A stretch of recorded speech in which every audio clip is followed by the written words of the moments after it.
Welcome to No Harm, No Foul,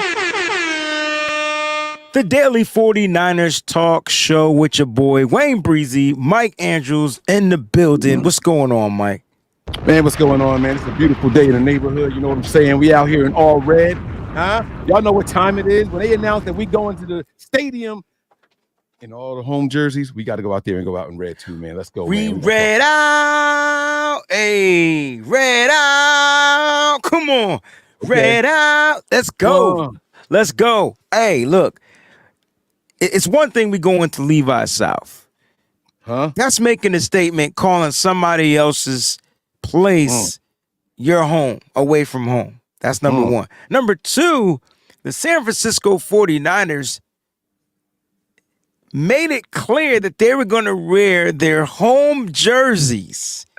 Yes, sir. Mike, we got to have this conversation. Yes, bro. sir. Yes, we do. Yes, we do. Wayne, come on, bro. The disrespect is real. It's real. Let me ask you, who makes this decision? Like, this is an organizational thing, right? This isn't something that the NFL just says, oh, y'all got to wear this color on this day. The team does it. The teams make the matter of fact, the team put out when they were going to wear their home jerseys at home and their away jerseys on the road. And then they home throwbacks was put out. The schedule was put out. They reissued a new...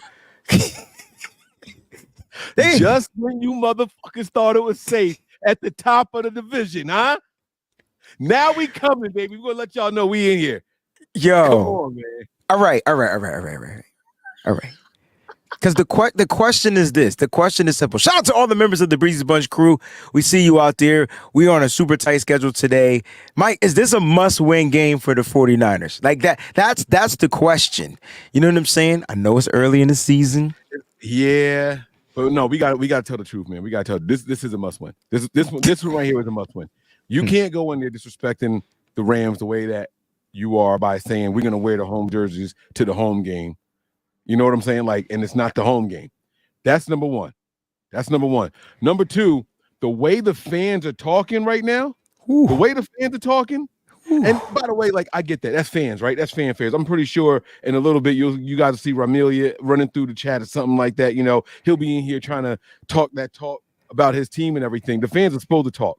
But the team said, yeah, I know we had a schedule set up already, but nah, we went on the road. We about to went on the road again. Okay, I got a question. I don't want to forget the question. So,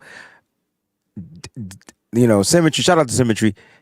Did the Rams say they were going to wear their whites and the Niners had to wear their reds? Or did the 49ers make the statement and say we going to wear our reds and made the Rams wear their whites? I'm just curious to know how this is playing out, bro. It's the chicken or the egg whole thing. This the chicken or the egg thing. They said he said the home team picks the jersey.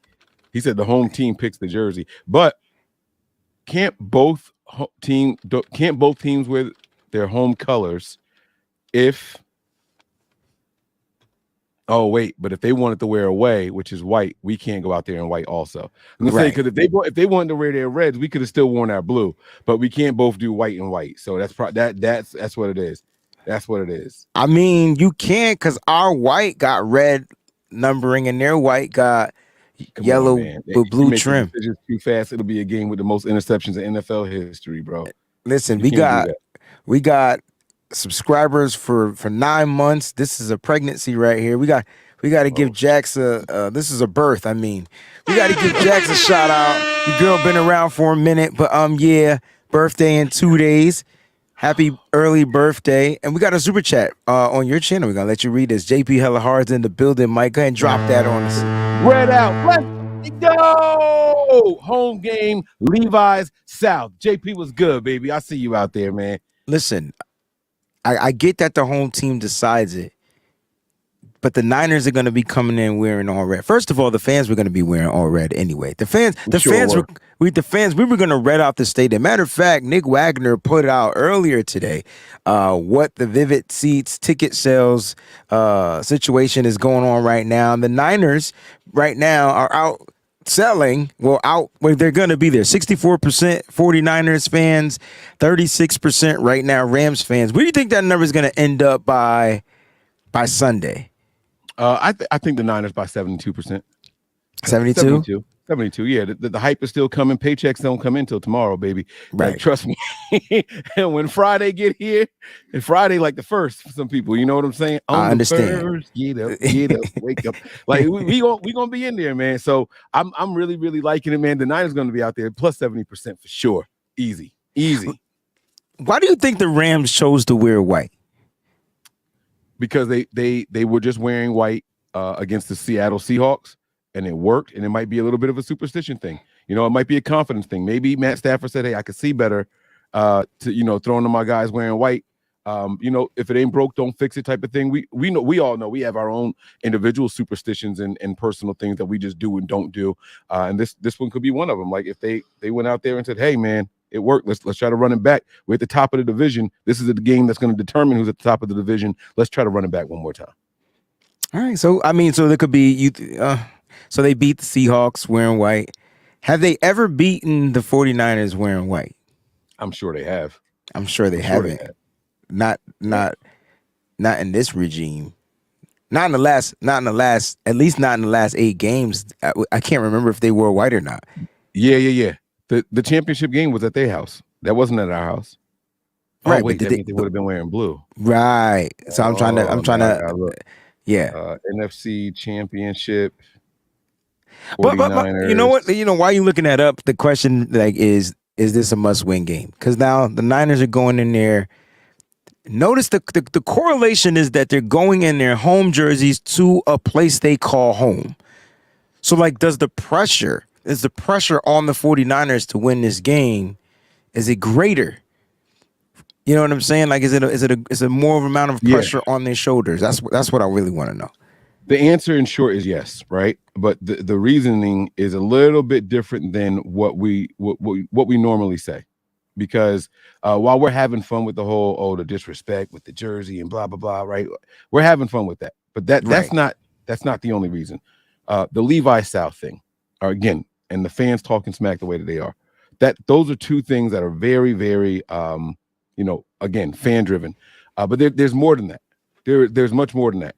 The Niners are a little cocky right now. I'm talking about coaches. I'm talking about the players. I don't get. Whoa. Okay. Where's the cockiness coming from? I'm not getting any of the cockiness. Where are you getting this from? Listen, man.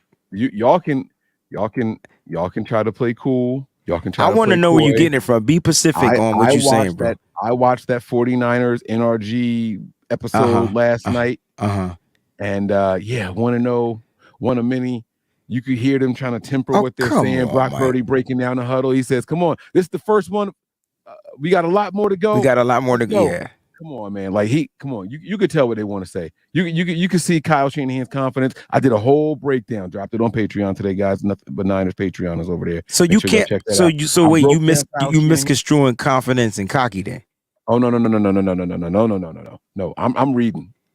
They put all the lines in front of me and I'm reading. They asked Kyle Shanahan what makes the Rams and their regime so tough of an opponent for the 49ers. And Kyle says, obviously it starts with Aaron Donald and they have Matt Stafford. And then, a bunch of other guys. And, it's a tough scheme. So, listen, that was disrespect. That's not disrespectful. Yeah. Any other time Kyle actually respects... No, Mike. Okay, whoa. Let me ask you that question, Mike. What makes the Rams so dominant? Whatever the question is, I'm asking you that same question. I want you to answer. They wore blue. It's not that they're dominant. It's about... Well, I want to know... I said the question wrong, but I want to... No, I get what you're saying, and that's what I'm trying to tell you. It wasn't that the question was necessarily about why are they going to be a tough opponent or anything like that. It was the fact that when Kyle started to run down the name of players that he respected, he could only get through 2. Yeah, because there's only 2. Bro, the team is full of young guys that we don't... Give me 10 players. Give me 5 players on the Rams, bro, other than Aaron Donald and the ones that he mentioned. Ahkello Witherspoon is over there. Of course you're gonna mention that guy. Of course. Next. Why? See, that's not right. No. That's So not right. Don't. Why wouldn't I mention Ahkello Witherspoon? Because you will. Because that's your guy. Like, I get it. Like, he's there. I get it. Ahkello Witherspoon. Next. Give me two Richardson.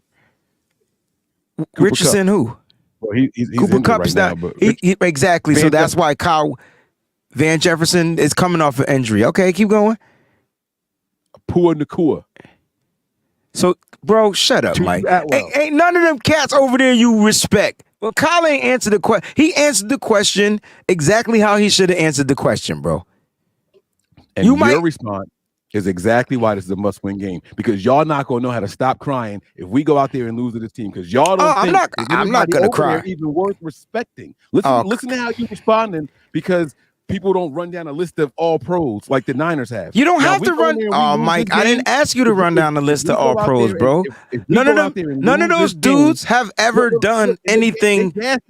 They gassing you in the chat. Oh, get him, Wayne. Oh, you got him. No, they're not. They ain't gassing me. They just letting you know that you are proving my point. I'm not proving your point. Proving my point. I'm not proving your point. My thing is this. They asked Kyle Shanahan a question, and he couldn't name any of the other players. It's not about disrespecting them. They just some young dudes. Because he didn't respect anybody except the other two that he named, bro. Okay. He's the coach of the opposing team. He's got to know the roster. He got to know the staff. He can know the roster, but that doesn't mean he know the roster. Like, you get what I'm saying, bro? Right. Like, come on, bro. I've heard Kyle run down a list of name of players when we have an opponent coming up. Ones that of who he respects. And that's my point. They showing no respect to them, and because he don't know them yet. They didn't do anything to prove it. So Pua Nakua and Tutu Atwell both had 119 yards. I'm sure they looked that over. Now they got to do it against a real defense, a real secondary. I think Kyle's showing that, y'all got to respect my defense. Ask him that question. What's wrong with that, bro? He said Aaron Donald, because that's one person, Mike, you got a game plan for. And who was the other person?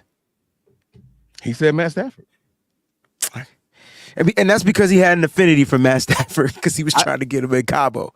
I promise you, if we lose this game, all y'all gonna be crying. All of y'all. I bet you 10 push-ups I won't cry if we lose this game. Y'all gonna be upset. Y'all emotions, y'all are so overlooking this team. That's why this is a must win. We got a new fan, Mike. We got a new member. New member. As we speak, Mike, you just earned us a new member because you just said the most bullshit thing I've ever heard in my life. But you know what? You are, I don't know what you are. You change every day. Like I change my draws. Like real talk. Mel, hashtag die hard Niner fan. Almost became a YouTube member today. Thank you so much. We truly appreciate you. I hope you enjoy us going back and forth, disagreeing. This is the first time we've disagreed on this episode, on this show, I think. Finally. Took long enough. It did take long enough. This is organic. But this is organic disagreement, though. This ain't Fabregas. This is organic, Mike. Like, I just don't agree with your take on. You don't agree with my take that Kyle Shanahan needs to respect more of the players and our players need to be a little less cocky and stop overlooking their opponent. I didn't say that first of all, I don't think our players are overlooking their opponent, but it can happen. My take. Right. But I don't agree with that. I don't agree that that's what our players are doing. I think our players are ready to prepare for war. Period. It doesn't matter if they're all pros or rookies. You're right. Those rookies can go out there and hand the 49ers business. That's why I think they'll be prepared. But why nobody respecting what the 49ers do? I don't get it. Why we always got to respect? I ain't say you. I'm talking all the respect. We're the favorites coming out of the NFC this year. What are you talking about? If we go in here and we win this game, nobody's going to be surprised. Y'all, you know what the story's going to be? Y'all have owned the Rams in the regular season for the last 3 seasons straight, man. Y'all didn't surprise a single person. Nobody's surprised by anything that y'all do. We know this. You can't say that, but Rams fans don't think that. You know why? Because they beat us in the NFC Championship. They won the one that counts. That's their argument. And they stick to it, bro, even though it was like 19 years ago, even though it was 2 years ago. But you get my point? Like, so even if we win in the regular season, they would be like, it don't even matter. It's a regular season game. Bet you can't beat us in the playoffs, even though they haven't been to the playoffs in the past couple of years. the I hate It's that. still a must-win game. So I agree when you say it's a must-win game. I agree that the pressure is on the team to win because they're the favorites. I agree with that. I just don't agree with your take. Well, we answered the question. We actually agreed on the question. Right. You agree with my reasons to why. So why to you is this a must-win then? How's that? If it's not for the reasons that I listed, because you got it out the way early, it's definitely not about the schedule, right? No, this is only one game. We can lose this game. It's a must-win game for me because it's a divisional game. You win a division, you get a playoff spot, right? So, when I look at divisional games, they're all must-win games. I feel like every football game is a must-win game, but it's not, schedule-based. And then some games are trap games. This is none of them. This is a must-win game. This is a divisional game. The 49ers need to show and prove that they're the cream of the crop in the division, just like they did last year. Last year, they went 6-0. This year, that's the standard to win the division. Go 6-0 again. The hard part about that is teams aren't going to let you go 6-0 in the division. And that's where it gets difficult. That's why I feel like the Niners, there's a possibility that they don't win this game. But I still feel the Niners are the most dominant team in the NFC. I feel like the Niners are the most dominant team in the NFC West. And I feel like the pressure and the heat is on the 49ers to win this game because of that expectation and because of that standard. But I don't think they're downgrading or overlooking their opponents. So in short, it's a must-win to you because it's a divisional game. That's what I said. I didn't stutter. I'm just making sure I got because what how do I so you don't think it's important, you don't think it's possible to overlook a team? No, I do think it's possible to overlook a team. I don't think the 49ers are overlooking this team because it's a divisional game. You think because it's something to do with McVay and Shanahan also? Yes. You think that absolutely is yo, I let you beat me in that game. I'll never let that shit happen again. Listen, I think Shanahan's ego right now is you will never beat me again. Ever. But don't you want your head coach to be confident? That's confident. What? But that's what I'm saying, Mike. That's confidence. I love that. And he better feel that way. He better feel that way. And I hope he adopts that attitude towards Andy Reid. How's that? I am tired. I'm tired of losing Andy Reid. But that's not what this is about. That's not what this is about. I want to make it clear to everybody in the chat. I do have the Niners winning this game. I actually gave a score prediction that I thought was pretty in our favor. I have the Niners winning by 14. I'm going 31-13. I had 37-23. Okay. I didn't hesitate either, and I'm standing on that. I want to be very clear, but that doesn't change anything. As confident as everybody is, no one has us winning this game by just one score. Nobody. If we lose this game, this does something to the fan base. This shakes us up. Absolutely. A, because of the weight of the game, right? B, it's because of all the red out, Levi South, and it's the Rams. We bring in the disrespect. Oh, no doubt. I mean, look, but we earned it though, right?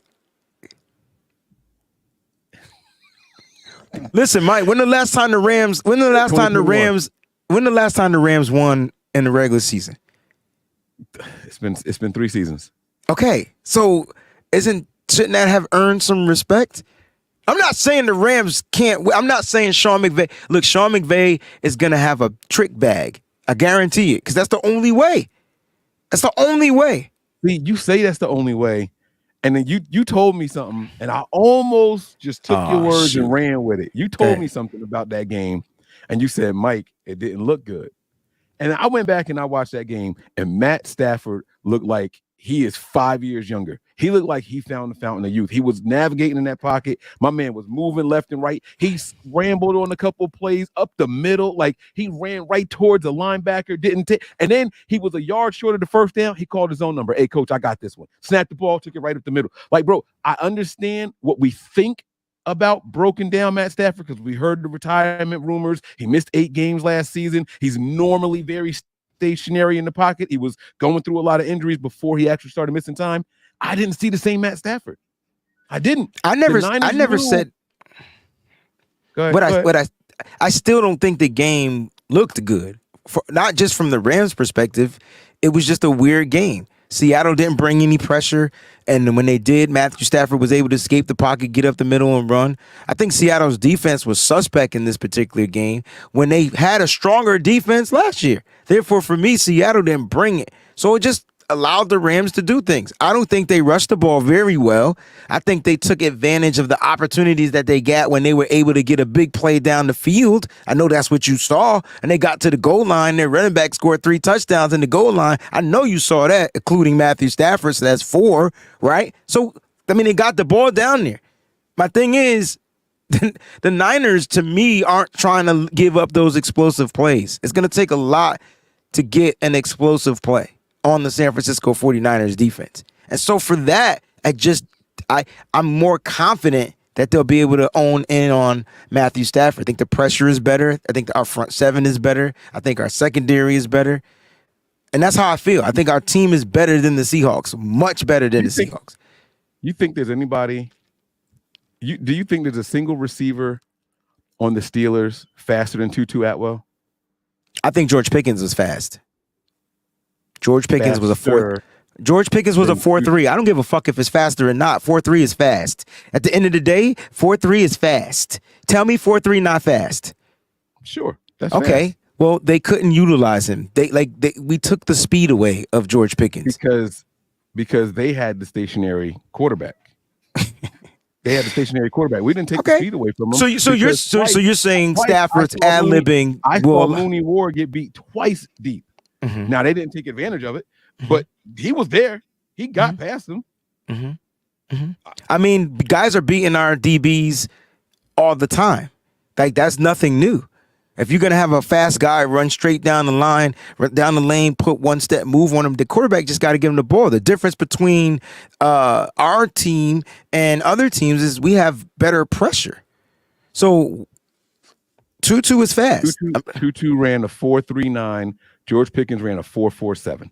Okay, so that's a big difference. But look up Calvin Austin's speed. Memphis Tigers. Calvin Austin, because they used him in Pittsburgh as well. 4.32 at the combine. So he's faster than Tutu, and we handled him. So it all depends on how they choose to utilize these guys. So I'm not saying that our DBs won't get beat. The question is, will Stafford be able to get the ball to him with the applied pressure that we're going to have? That's the question. Will our defensive ends break down containment? Right. Will we not be able to generate some pressure? Now we got pressure up the middle, something that they've never seen before. And that's where I think we win. And that's why I'm so confident. That's why I got the Niners winning by 2 scores. That's exactly why I have the Niners winning by 2 scores. Because when Matthew Stafford was getting away from the pressure from Seattle, it was pressure off the edge. He stepped up in the pocket confidently. I'm a dance right here because nothing's happening right in front of me.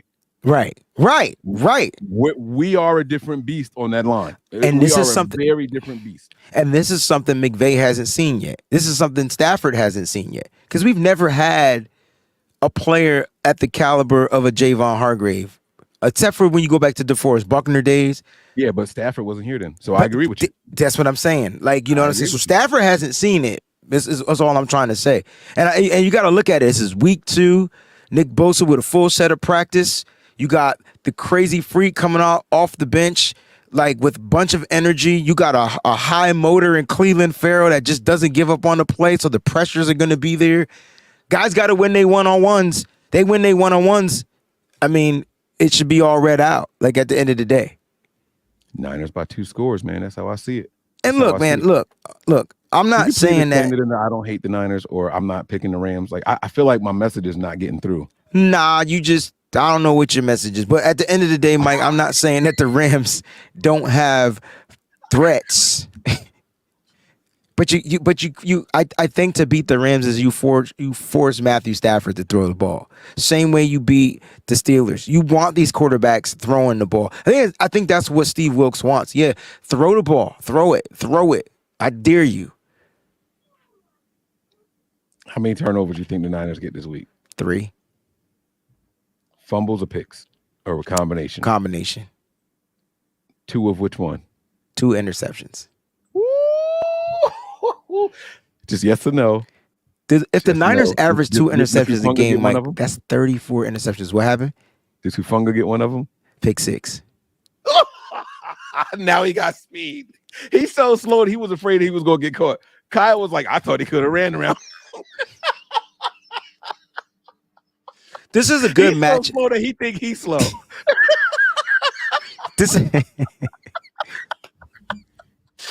Look, I'm sorry. I apologize. No. There's nothing to apologize about. Look, I think legit, like, and I think Rams fans know it too. This is a tall task. I'm glad that they're confident in their team. I'm glad that they got a rejuvenated Matthew Stafford, but there's no defense that is as fast or as furious as the 49ers defense. So Stafford's going to get hit. That's going to change the way he plays football.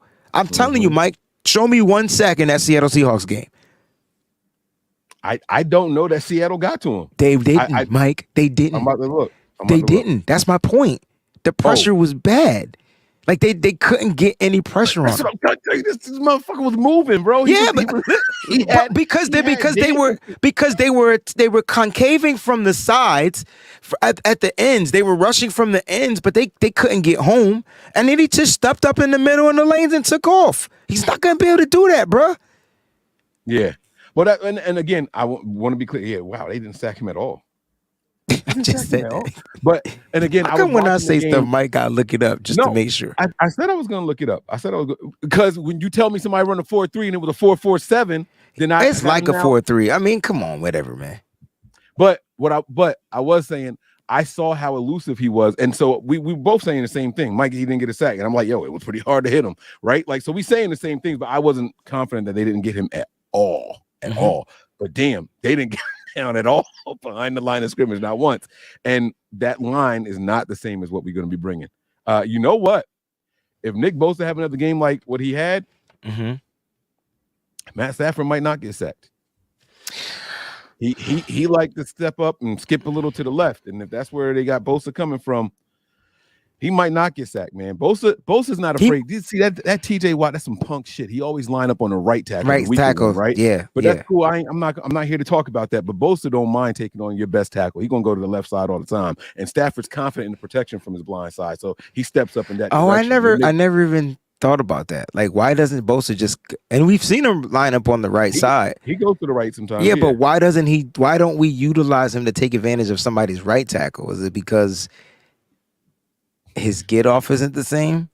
Why won't we do it? I have no idea. Just take it. The Niners have never done it. That's even a whole nother episode. Even when a starting corner goes down on an opposing team, right? Like, oh, he's hurt. He's gonna miss a couple plays, but he might be back.